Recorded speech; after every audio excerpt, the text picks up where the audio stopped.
It's a lovely morning as we welcome you to today's paper review on BGI TV Current. My name is Ige or Lalikon, and with me in the studio I have my colleagues. My name remains Morida Rabila Lawal. It's a beautiful Monday morning in the city of Abeokuta, capital of Ogun State.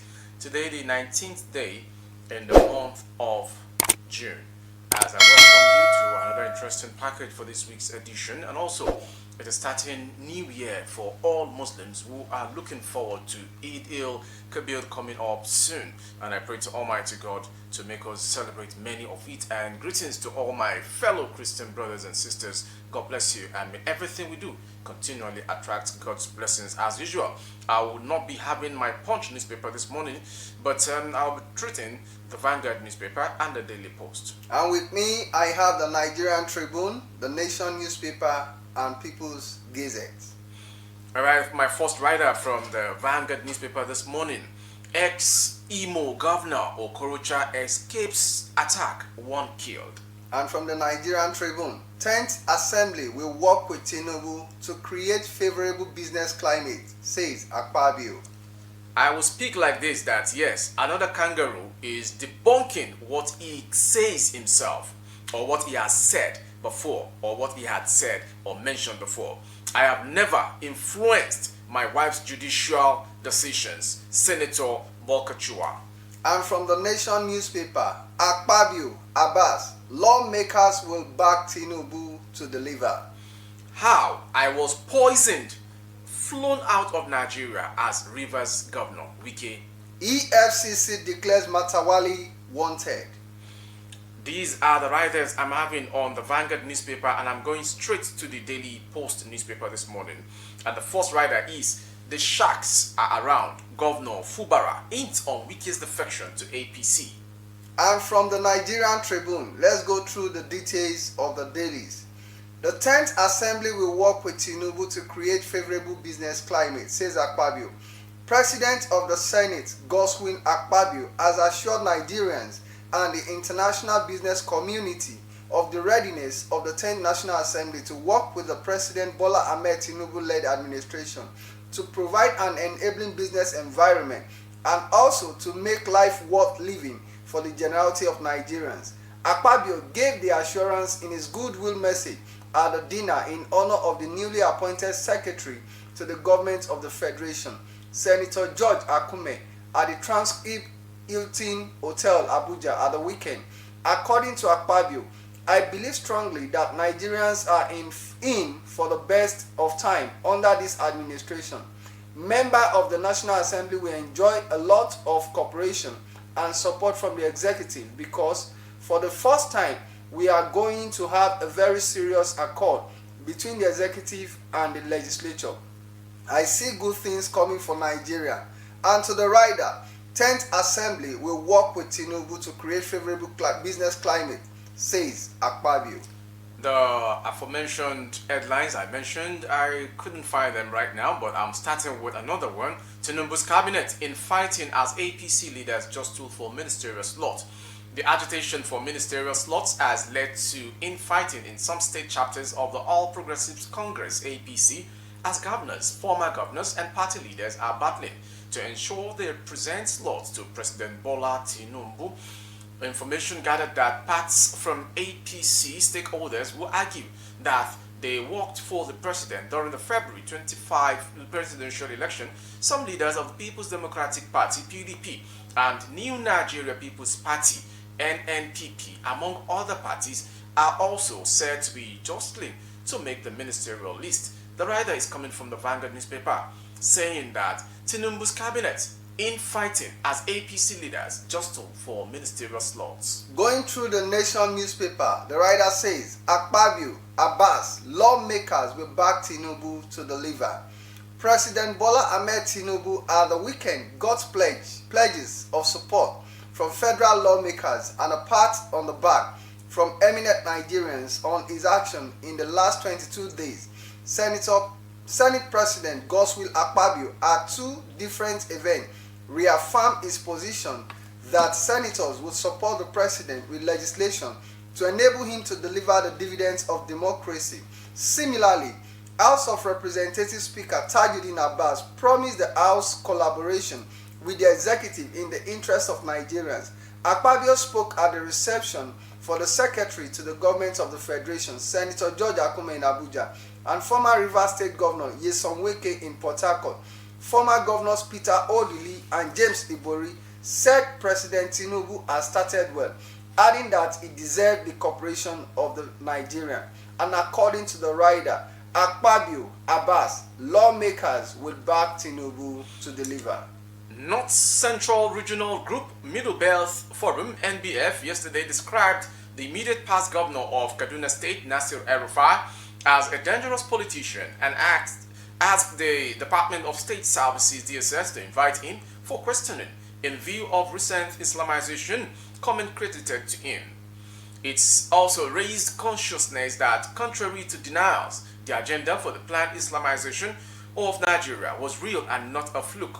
The NBF, in a statement by its National Publicity Secretary, Dr. Iswa Dogo, advised President Bola Tinubu and current Governor of Kaduna State, Ubasani, to deal with him at arm's length. The rider again, Islamization comment, El-Rufai should be invited by DSS NBF. EFCC declares Matawalle wanted, and that is according to Nigerian Tribune. The Economic and Financial Crime Commission (EFCC) has declared the immediate past governor of Zamfara, Bello Matawalle, wanted over alleged corruption while in office. A top security source confided in Sunday Tribune that the EFCC on Saturday asked the Department of State Security (DSS) to arrest Matawalle anywhere he is seen. The Economic and Financial Crime Commission (EFCC) has declared the immediate past governor of Zamfara, Bello Matawalle, wanted over alleged corruption while in office. A top security source confided in Sunday Tribune that EFCC on Saturday asked the Department of State to arrest Matawalle anywhere he is seen in the country. A few days to the end of his tenure, Matawalle had accused the now suspended EFCC chairman Abdulrasheed Bawa of demanding a $2 million bribe from him, an allegation that the anti-graft agency denied. Matawalle, who had made the allegation in a Hausa service interview with the British Broadcasting Corporation, had piled the EFCC for going after governors while ignoring federal officials with big budgetary allocation. In denying the allegation, the EFCC said it was investigating Matawalle for allegedly siphoning state funds running to 70 billion naira through unexecuted contracts awarded to his cronies and for which money was received. According to the rider, EFCC declares Matawalle wanted. Alright, from the rider from the Vanguard, which is the next one, allow customers free access to domiciliary account funds, CBN orders bank. The Central Bank of Nigeria, CBN, has ordered banks to allow customers to have unfettered access to funds in their domiciliary accounts. According to the CBN, domiciliary account holders are permitted to utilize cash deposits not exceeding $10,000 per day or its equivalent via telegraphic transfer. Director of Corporate Communications Department, CBN, Dr. Isa Abdul Mumin, disclosed this in a press statement titled CBN Issues Further Guardian on Operational Changes to Foreign Exchange Market. And the rider, allow customers to free access to domiciliary account funds, CBN orders bank. And going through the People's Gazette, subsidy remover, Kwara government provides free bus rides for student staff. The Kwara Ministry of Tertiary Education has met with stakeholders to work out modalities on transport palliatives by the government to cushion the effect of fuel subsidy removal on staff and students. The permanent secretary of the ministry, Abibat Saidu, disclosed this after an interactive meeting with the stakeholders in Ilorin to map out the strategies to be adopted in Governor Abdulrahman Abdulaziz's directive. The meeting in attendance, Abdulrahman Jida, the Dean of Student Affairs of all public tertiary institutions in Kwara State, representative of student union across the tertiary institution and representative of the state chapter of the National Association of Students. According to the rider, subsidy remover, Kwara government provide free bus rides for student staff.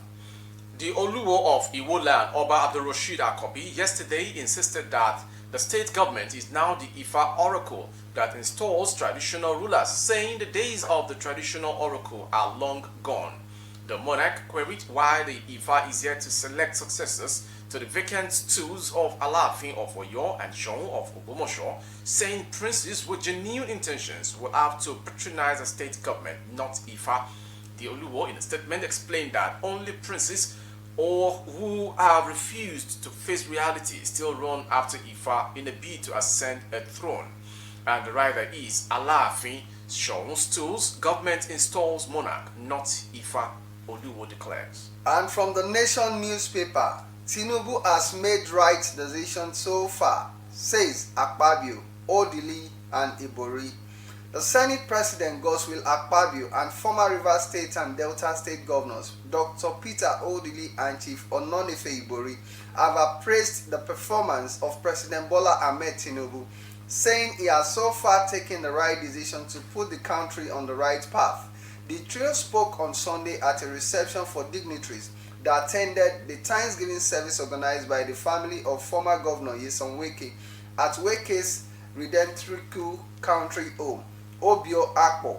Odili, who was the chairman of the occasion, said they were very happy that the effort of Wike and his group led to the emergence of Tinubu, who belonged to their class of 1999 governors as a president.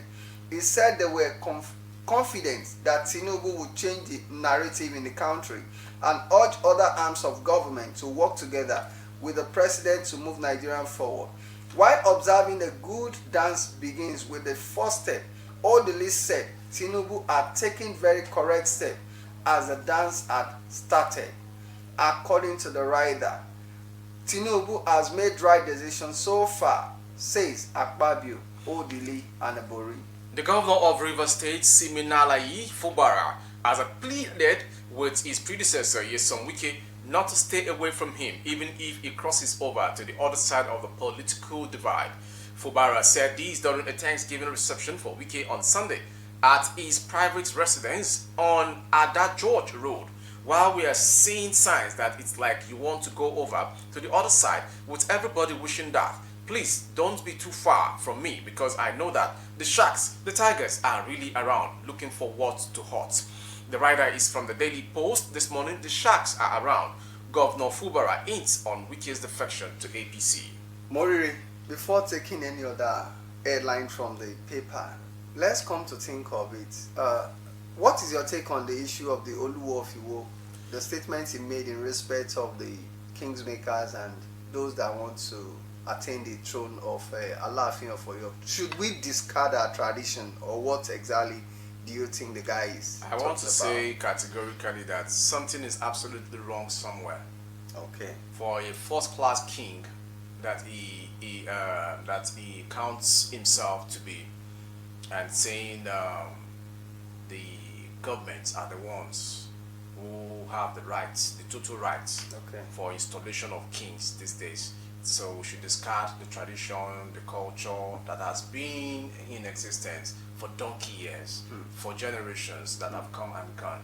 If those ones weren't doing it that way, perfectly 100%, and if there was no transition exactly, that led to his own emergence, will he be speaking this way? That's and secondly, I'm not sure if typically by birth is a Yoruba son of the land. And thirdly, when some people find themselves in position of top notch, they tend to just use their tongue to rattle out anything. Just like what Senator Bokachua said some weeks back, okay, that he influenced so many things under the wife's realm as the chief judge of the Court of Appeal. Appeal, exactly. And now again this morning, we have it on the newspapers that yes, he never influenced anything. These people are just scavengers. They are just, let me say, gladiators without norms. They have no respect of whatever they say out to people or to the public. They believe so much that there is no existing law that can arrest them or that can bring punishment upon them.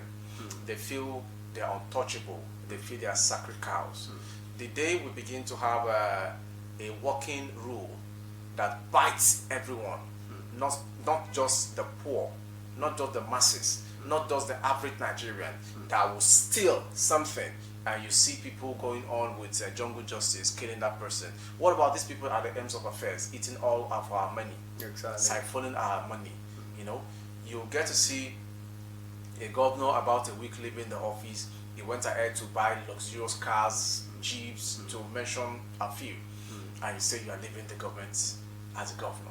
And these are the people that insecurity is killing their own people from their own nose and mouth, and they can't even do anything. Let's take away all of these immunity clause or whatever that they deem it fit to be. Other countries are celebrating some of their failed leaders who willingly resign from office just because they feel that they have disappointed their own manifesto themselves. Honorarily, they leave office. But I don't think we have recorded such in Nigeria. Then number two, how can an ex-president be saying none of his appointees should call him to come and be a witness in the court of law? If you are guilty, you can be called at any time. You are not a sacred man. I think that's the case of Muhammad Buhari. And he went ahead to mention again that if he leaves office and Nigeria is after him, Nigeria is there to fight for him. Are you trying to bring another civil war to rock Nigeria? Somebody who went through the rank of the junior officer in Nigeria Army to the highest, rank as the general, retired general. You drop off the khaki, the uniform, and came back as a civilian, and you ruled. And you are still saying that if Nigeria should come after you, then who are you? That cannot be called on when they get to see some investigations pointing fingers at you. You claim you are supporting Niger with something because they are going through some kind of a traumatic time in the country. Is it with those assorted luxurious vehicles? And it was railed from Nigeria to Niger. Down to Niger. Of what benefit? What is the MOU between Nigeria and Niger, for goodness sake? What is even the economic importance? That is what I'm saying. What is the MOU? At least there should be something that we are giving to Nigeria and Nigeria is bringing back to us. A desert, per se. What is the good thing coming from Nigeria to Nigeria? But Morire, don't you think that, when you look at it from this perspective, Nigeria as a country, the way we conduct our election, if you look at it, the people that have the privilege to have become the head of state in this country, do you think we really have a kind of a prerequisite to choose the right person that has the quality of a good leader that will be able to portray it when it gets to that place? Because like the statement you made when President Muhammad Buhari said that none of his appointees should call on him, you understand, to come and witness or to come and be a witness to anything. He was the one Nigerians voted for. He was the one that appointed those people into his cabinet. So if anything happens, who should be responsible for it? Although we have the various head of department, head of ministry, no doubt about that. But I think the president himself should be called to questions. The thing still remains under my point that I see no reason why there's a shield or there's a seal, sacred cows, that says all Nigerian leaders, both serving and ex, cannot be penalized or cannot be dealt with. If people like Oji Uzokalu can be sentenced to prison, and later got pardoned, I see no reason why others cannot face the same drum set. If Muhammadu Buhari is guilty, which it is only in the court that can pronounce such, but we can all see, and we've all heard whatever went on for the 8 years he was the president. If truly he is clean, he doesn't need to give any response or any interview to anyone. If you are invited honorarily, attend to the invite. Go to the courts, speak what you know about it. It is a shameful thing to hear Muhammadu Buhari speaking in that manner. Secondly, Minister of Education during Muhammadu Buhari's administration, Adamu, Exactly. could speak that he had no knowledge It's quite unfortunate. concerning education, but he employs professors on education to support his term in office as a Minister of Education. That is a shame. It means the president doesn't know what he's doing. Exactly. The president is not an elite. The ex-president, rather, is not an elite. He's not even a good father. But Moriri, don't you think with all this now, by the time Nigeria is about to go to the poll next time, we should give room for a platform of presidential debates so that we can really get the manifesto. The candidate himself should come forward to defend what he's ready to do for Nigeria. How many of them have gone through this debate with their manifestos, with their desperations, with their aspirations? Is it not what is in the paper that they will read out to you? Exactly. Do you know what is on their mind? What is best for Nigeria is this. The day we tend to say, I don't know anything about Sheku, but amongst these candidates vying for this particular post, Sheku stands the best among them. Let every one of us see that perspective, see that genuinity, see that belief, not voting based on friendship, not voting based on you rub my back, I rub your back, not voting based on I come to your office for ministerial appointment or I come to your office for dividends of road construction, infrastructure, buildings and stuff. The day Nigeria as a whole and Nigerians as residents in the country start to cast their votes on belief that yes, only God can do it, only God can appoint, but through our own effort by voting, we can have a very good president. If all of these existing leaders, they have this vision and knowledge, and they are older or same age or even lower in the age rank to late President Umaru Yar'Adua, he came out to address the nation that he knows black and white that the result of the election that brought him in was a fraud and a fluke. Yes. And during his little time as a president, there was calmness, there was joy, there was happiness. Why can't we enjoy such dividends again in Nigeria? Some ex-presidents that are still living, precisely from Ogun State. Exactly. He kept on talking week in, week out since the emergence of Tinubu. Don't you see that as a digression? Exactly. They do not want to accept their failures. They do not want to accept the level at which they have killed Nigerian democracy. They want to continue as a godfather. Among your reign, in counting from the military era till the civilian era till date, how many people can boldly speak that yes, you made us, Baba, where we are today? Allow this man to rule. It is his time. Allow him to rule. Allow him to dispense what he has for us. Let us feel his own. When you were there, we understood and we knew what you did. Exactly. What are the express road in the whole of Southwest doing? Killing our fellow brothers and sisters on a daily basis. He was invited for a session at Ondo State, maybe early this year or late last year. I can't imagine him saying he never knew this is how badly the Nigerian roads are. If you have done your own parts. And the next person, like the immediate past Minister for Works, Raji Fashola, former Lagos State Governor. Exactly. He also said it. Not somebody writing letter here and there, writing letter here and there. When you were there, what did you do?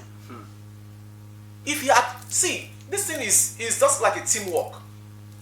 You serve 4 terms or 8 years, you leave the office with good scorecard.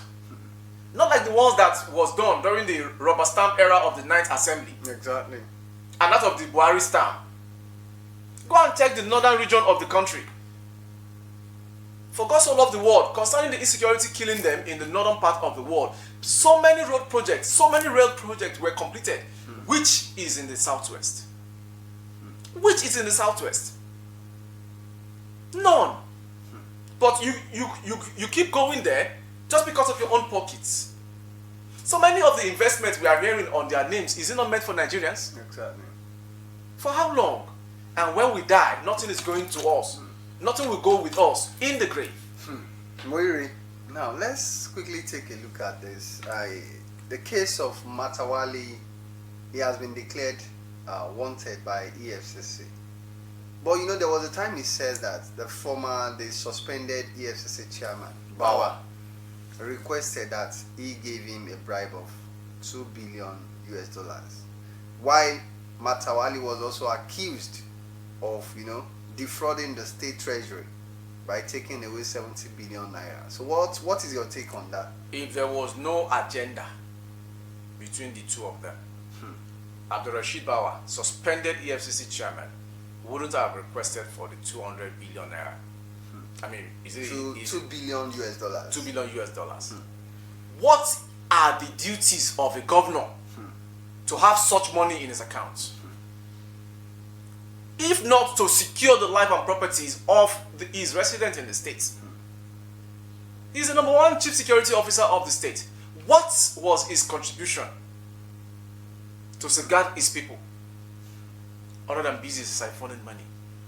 If there was no agenda between the two, if there was no transaction, Abdurrashid Bawa wouldn't have requested for the $200 billion US as claimed as Matawalle.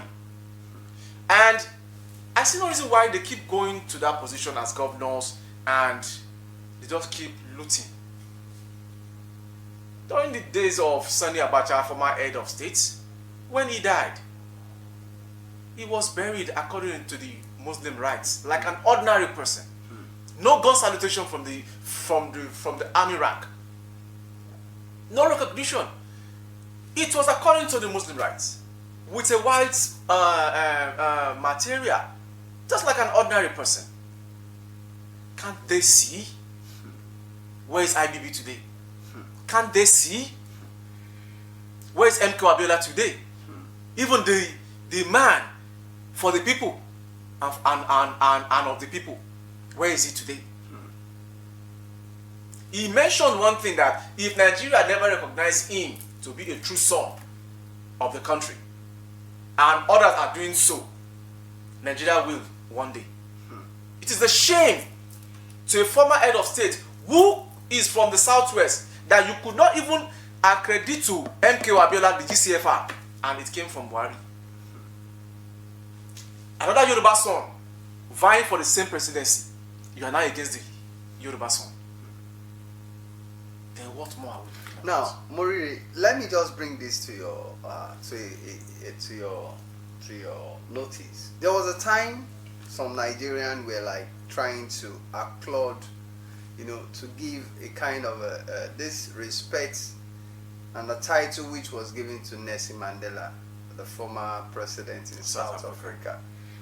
They refer to him as a living legend, even though he's late. Now, when Nigerians were clamoring that Baba President Obasanjo, which was the former head of state, could also be seen as a living legend. Now, when we want to rate it, do we really see the qualities of Nelson Mandela, in President Obasanjo? Despite the fact that we all knew that he's an elder statesman. He has been going around the African countries. Let's put it. For me, no. No. Yes. Can you give some of the reasons why you feel? Many of the reasons are that, let us check his scorecard when he was the head of state as a military ruler and also as a civilian. And aside leaving the office 2007, if I'm right, from 1999. Exactly. Till date, he's living. But for me, he's not a legend. He could be getting appointments, ECOWAS, UN, UNICEF, and the rest of it. What joy has such appointment brought to Nigeria or to the southwestern part of the country. All of the things Obafemi Awolowo did. Thank you for watching today's episode. We appreciate it. My name is Maurice Rebila Lawal.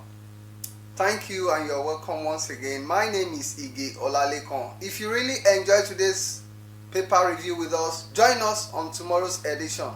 Bye bye and take care of yourself.